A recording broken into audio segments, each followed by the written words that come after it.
Hello, so I'm just going to show you here today about how to do a knit back and front. A knit back and front is a very simple, straightforward increase that's used in quite a lot of our patterns.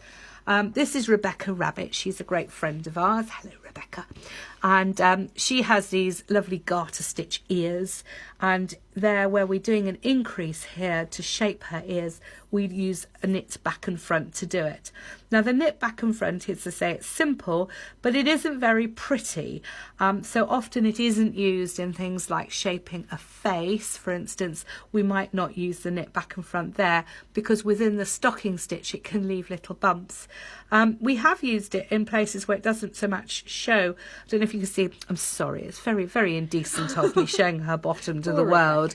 But yes, actually we've used a knit back and front increase in here, and you can see that the stocking stitch is not quite so pretty. There's little bumps going on around. Now because this is the underside of a toy, and in fact it makes the bottom all a little bit more hard wearing and flatter, that's where the increases come in. So I've tended to use the knit back and front there because I think it works quite well. But as I say, I wouldn't use it on like shaping a face or something like that, where you really want to keep a very smooth line wherever possible.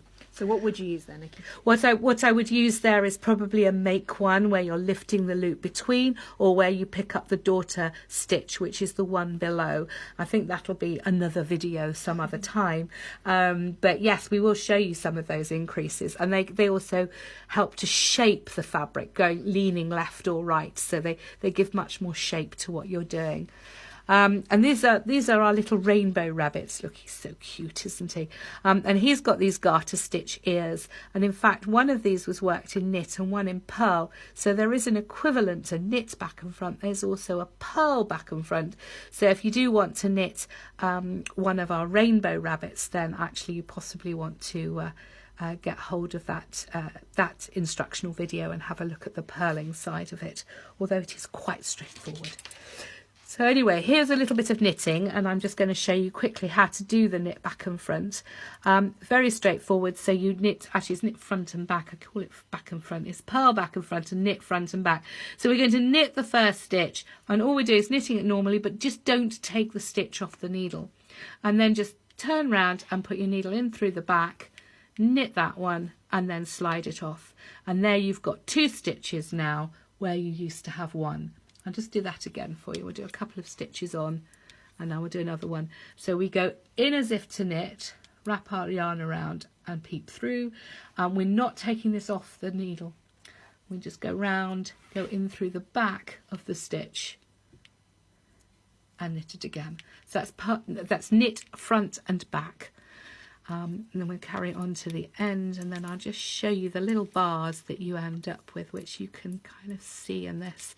This is a nice piece of loose knit cotton, which I do just to really show you a little bit more stitch definition. And here, if we look now underneath, can you see how you've got a little bar in the bottom of where you've increased your stitches? And this will show in your knitting. So if you knitted that up in stocking stitch, you will see those little bars, which is why I say it's a quick and dirty kind of increase. It's very effective, works really well, but you don't want to use it anywhere that shows or that you want to get a nice smooth finish for. But for some areas of stuffed toys, it works very well, doesn't it, Rebecca? Very great. Okay, and that's knit front and back.